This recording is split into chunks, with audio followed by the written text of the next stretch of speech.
listen to what I have to say? Okay. Everybody should be walking out of here with a water testing kit, even if you just came for water.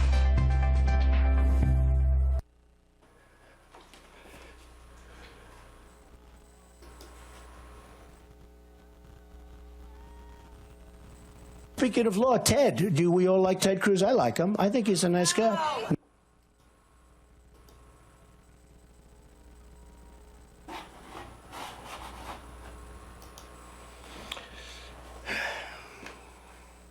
Bismillah ar-Rahman ar-Rahim, Alhamdulillah, Rabbil Alameen, ar-Rahman ar-Rahim, Malik Yawmiddin, Ya Kharabul Wahid al-Aqsteen, Iddina Siratul Mustaqim, Siratul Tina, and Abdulahim Kayru Maktubi, Alaihim Walid Amen. The English translation of that is, in the name of Allah, most merciful, most compassionate, praise be to Allah, the cherisher, sustainer of the worlds, most compassionate, most merciful, master of day of judgment. Thee do we worship, show us the straight way, the way of those upon whom thou hast bestowed thy grace, those whose portion is not wrath, and who go not astray. Okay, so with that, I welcome you to another edition of History, Community, Light, and Diversity.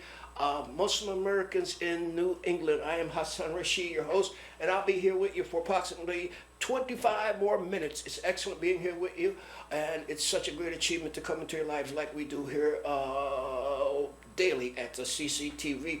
Once again, this is the History, Community, Life, Diversity of Muslim Americans in New England. Okay, we open the broadcast up with a popular news item now. Well, not too popular. That's why I want to give you a more detailed account of what's been happening here in Flint, Michigan. That's Flint, Michigan, where they are suffering a polluted water crisis. You could put it that way, polluted water crisis. Children are coming up with lead poisoning from drinking the water. So the president declared a state of emergency there, and a lot of folks are calling for the retiring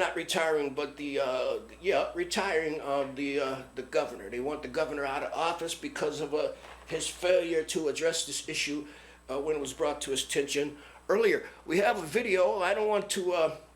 Well, before I get into the video, I want to share with you. I'll tell you a few things about what's happening right here at CCTV. Before we get started, I want to put special emphasis on the crisis there in Flint, Michigan, with the water pollution, lead poisoning, people are winding up in the hospital with lead poisoning. Okay, well, right now, if you're interested in social media tools for your business, attend CCTV's social media workshop series. That's Cambridge Business Development Workshop. That's winter, spring 2016 social media workshops. That's right here at Twitter. Okay, Twitter. Okay, the first workshop is entitled Twitter for Business. Second, Search Engine Optimization. That's on February 29th. The first, once again, is Twitter for Business. That's on February 11th. Digital Marketing. That's March 10th.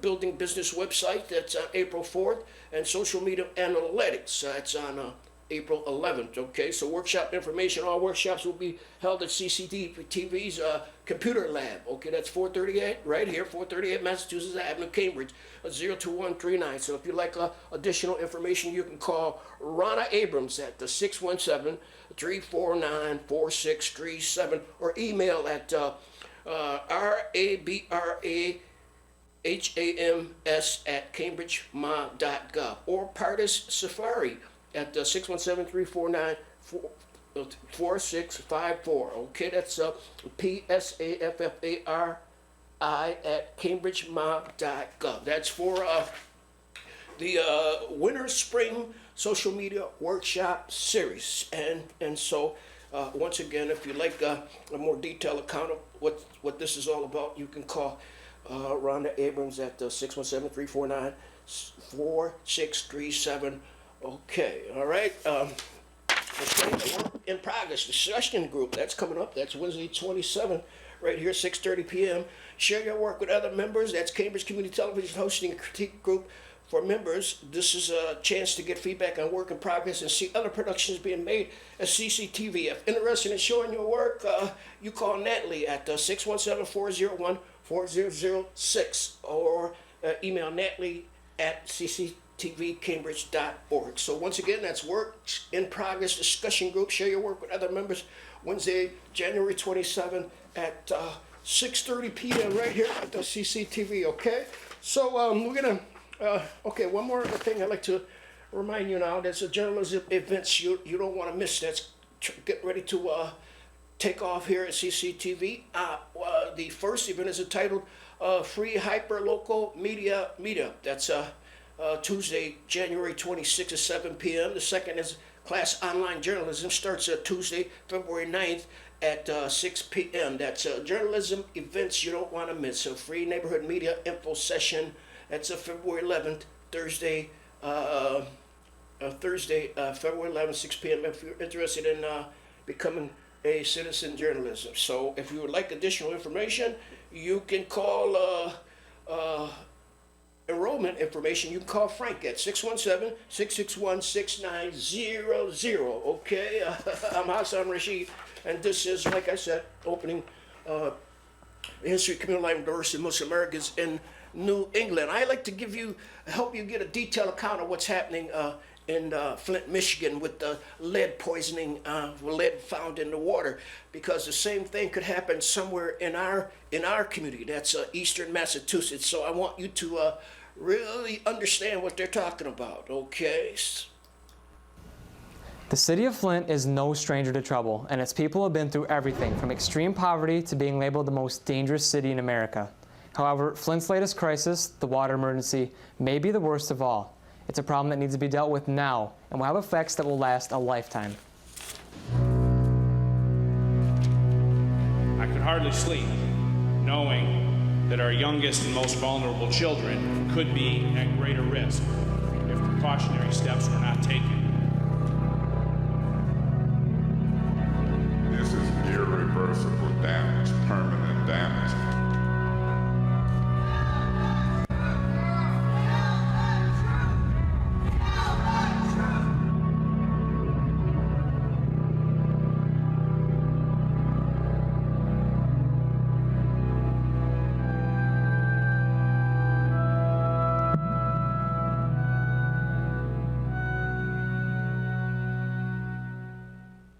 Now, before we look towards the future, we need to see how this all began. Flint, Michigan used to be synonymous with the American dream. It was an old-fashioned boom town where the money was flowing and industry was booming. Just like the gold rush of the 1800s, people from the East Coast, West Coast, wherever you could think of, were flocking to Flint for work.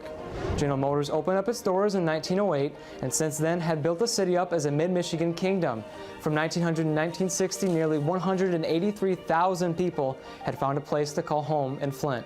It was only a matter of time before the decline began. And when it did, it hit the city in its roots. It crippled the city so bad, in fact, that less than 8,000 workers of the once 80,000 deep workforce remains to this day. With less people working and living in Flint, the financial problems were bound to strike the people. Since 2002, the city has been under the burden of nearly $30 million in debt. To alleviate the weight of so much owed money, the first emergency financial manager was appointed in the city of Flint. Alicia Paxton has the story. The original emergency manager law was passed in 1988, created to help cities in financial distress. It allows a single person to be assigned into a city and can take over all decisions made in hopes of getting communities out from under money problems. In 2012, Governor Snyder updated the law to make it even stronger. Emergency manager supersedes all elected officials, including mayors and city councils, and also can change or eliminate all negotiated contracts. When a community is assigned an emergency manager, all democracy can in effect be thrown out, and elected officials become powerless. There have been 13 cities in Michigan under the effects of this law, including Flint.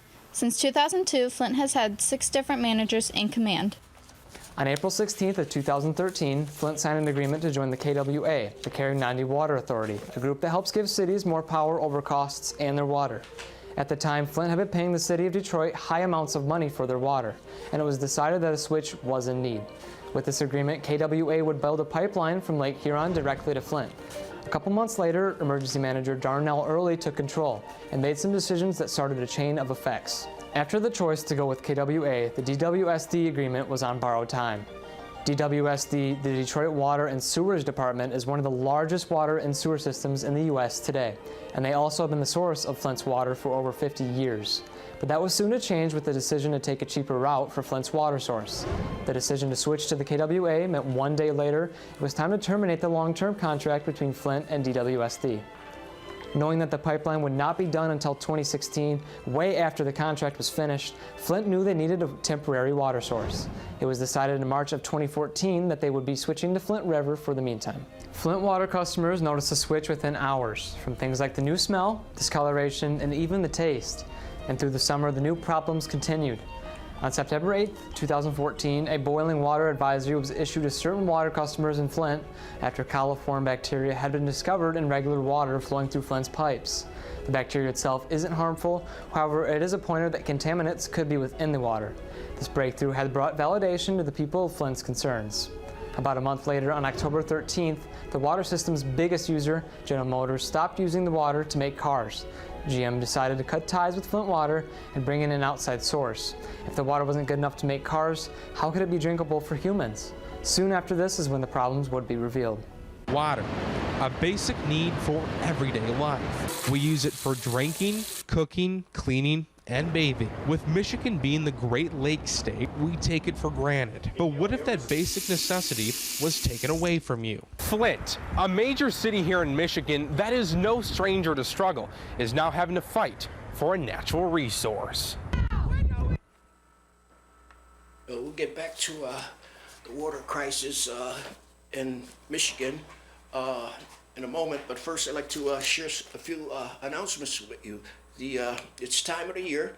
It's that time of the year again, and we need your help to spread the word about the Islamic Scholarship Funds, scholarships. Okay, so please share social media and forward, and the things that I'm going to read with you, you share that with others and tell them that there are scholarships available for college, okay? The Islamic Scholarship Fund is a non-profit 501c3 scholarship organization whose mission is to address the underrepresentation of American Muslims in the fields and occupations that influence public opinion and make public policy.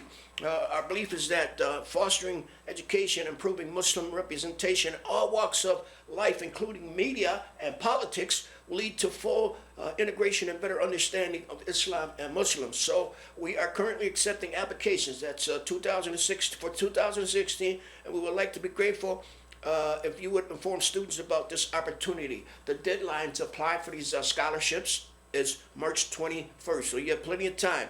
The Islamic Scholarship Fund has awarded 157 scholarships, a total of $471,500 in scholarships and grants since 2019.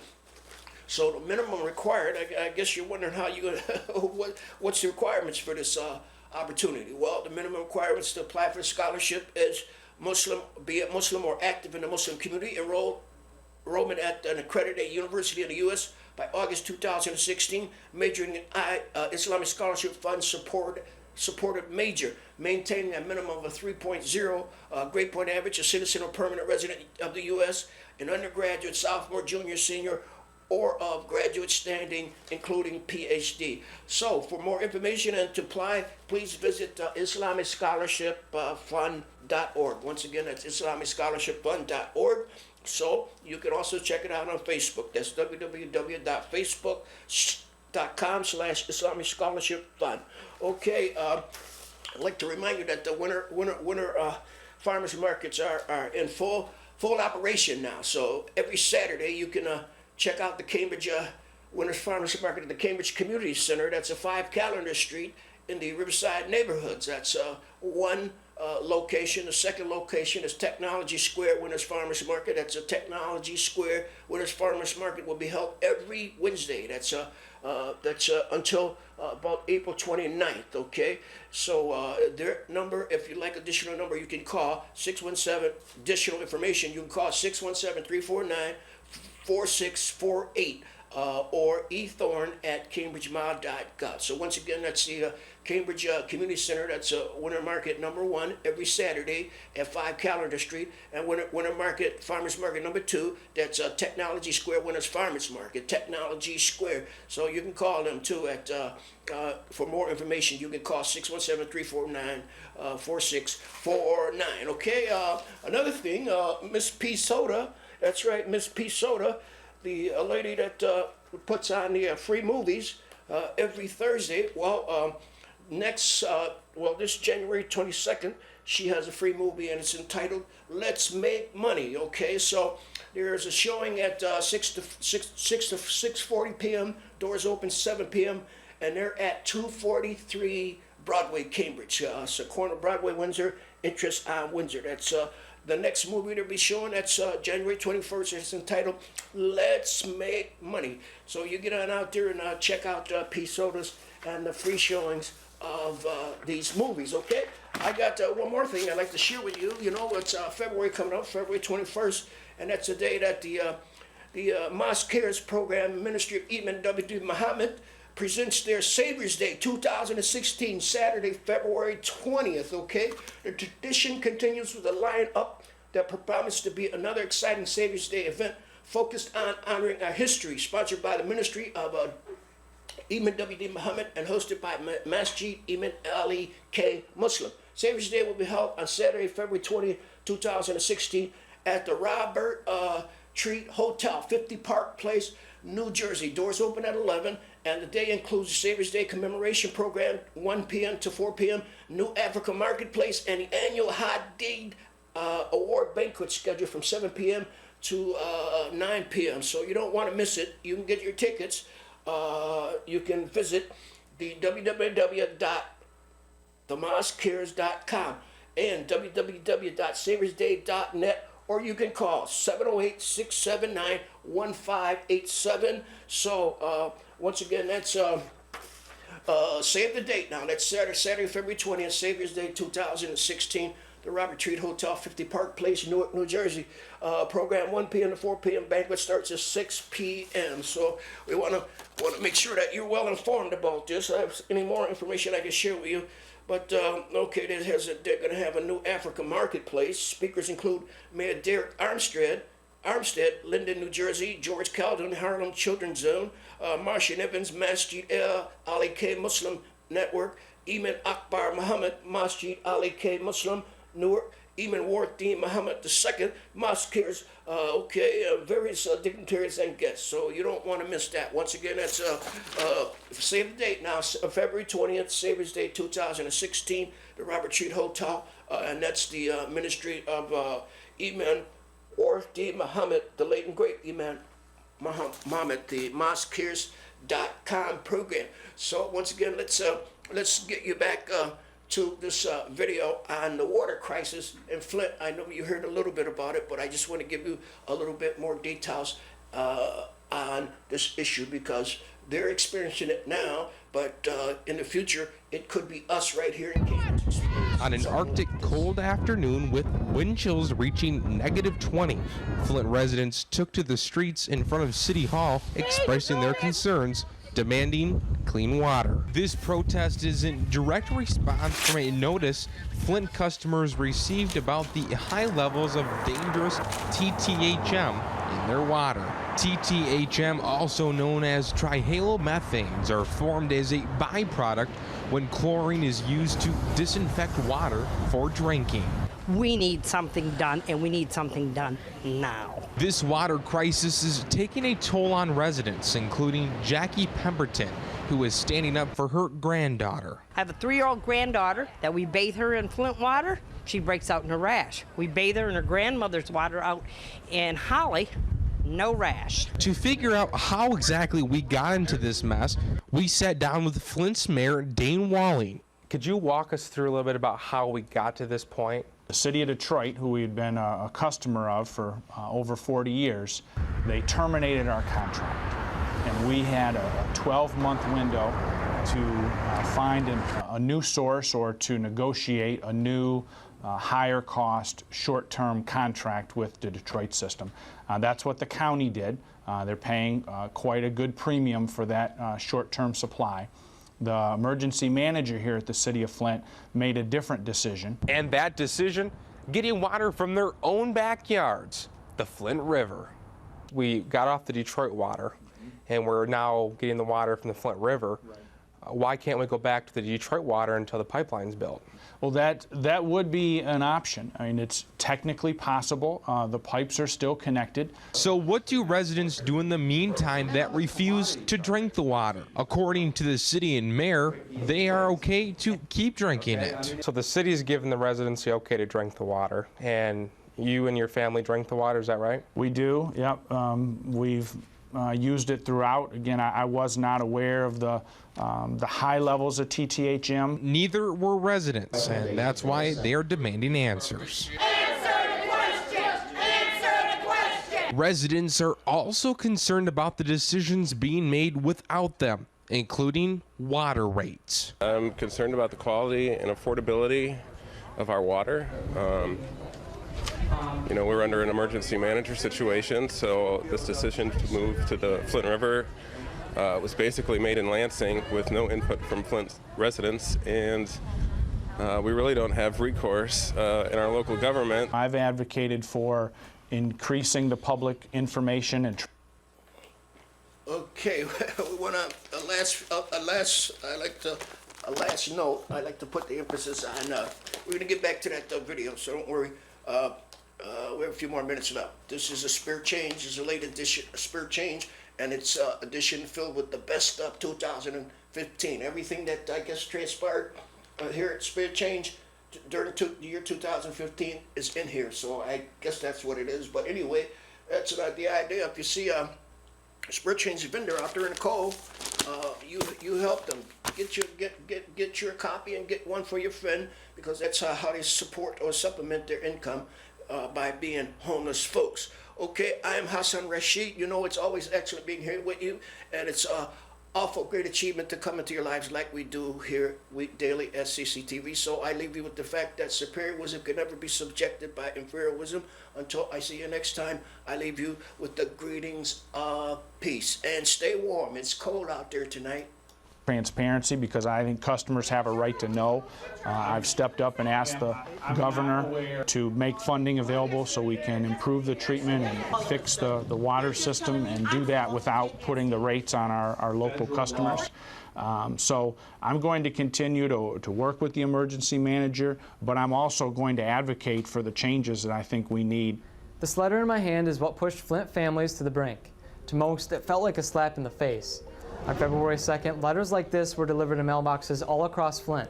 In the letter, the city acknowledged the suffering and discontent from its customers and assured them that they were working hard to bring closure. Yet, that didn't matter for men and women having to continue to pay absurd water bills and buying packs and packs of bottled water for their families, since their very own water was undrinkable. Soon after they shipped letters out, leaders from the city made the decision to bring in a third party to drain their water issues. On February 10th, a team of water experts from Veolia North America were brought in to conduct tests on the chemical-riddled water. February 18th, just over a week after Veolia had been brought in, had discovered discoloration and issues with sediment. However, overall, the water was safe to drink, according to the company.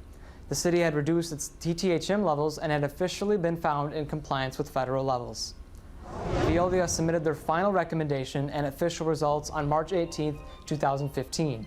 The firm called for $3 million to be put into the water plant. Within this chunk of change would be changing the water filter system, further training for city staff, and other things regarding chemicals being used. A couple months later, on an August afternoon, Flint Judge Archie Heyman ordered water rates be cut after a 2007 sewage overflow incident in which the city moved $15 million from sewage funds to help pay for a lawsuit. Why is this related? For some families of Flint, their water bills started to decline after months of sky-high prices of poisonous H2O. That is, until September rolled around. It's bad, okay, and it affects them and the next generation to come. The TTHM problem was only the tinder to a roaring fire that the next issue ignited.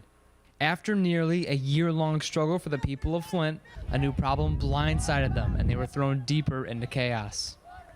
Less than 3 weeks after Flint's water was declared safe and in compliance with the Safe Water Act, news leaked that researchers at Virginia Tech University had found traces of lead within Flint's water. An official press conference held on September 15th confirmed these tests at a local Flint church. The water found in some homes was 3 times the federal limit of lead within water. Aged lead pipes and lead soldering found in pipes are common throughout the city, not only in city lines but also in people's homes, and has been for years. But why is the lead a problem now? It's the corrosive Flint River that released the lead into the water.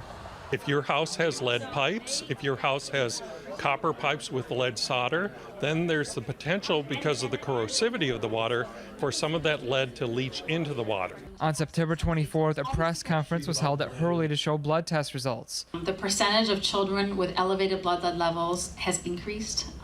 The most striking increase is in the zip codes with the highest water lead levels. Lead is not something meant for the human body. It's a neurotoxin that is especially dangerous to infants and young children, as it can permanently cause brain damage and can stunt growth. It's an emergency. There is the CDC, the American Academy of Pediatrics, they routinely say there is no safe level of leads. And when we saw an increase in lead levels, and then when the state saw that they also noticed an increase in lead levels, it's an emergency. You have to do something about it. A public health emergency was declared by the Genesee County Health Department on October 2nd because it had gotten to such a horrible point. The same day, the Flint Water Action Plan was released by state and city officials as an attempt to provide solutions. While the water emergency was officially declared by the county, for families and especially children across Flint, the emergency started a long time ago. Jillian Berger and Haley Thompson tell us more. Nothing, nothing, nothing. A kid with lead poisoning presents with nothing. We have to screen. We have to check.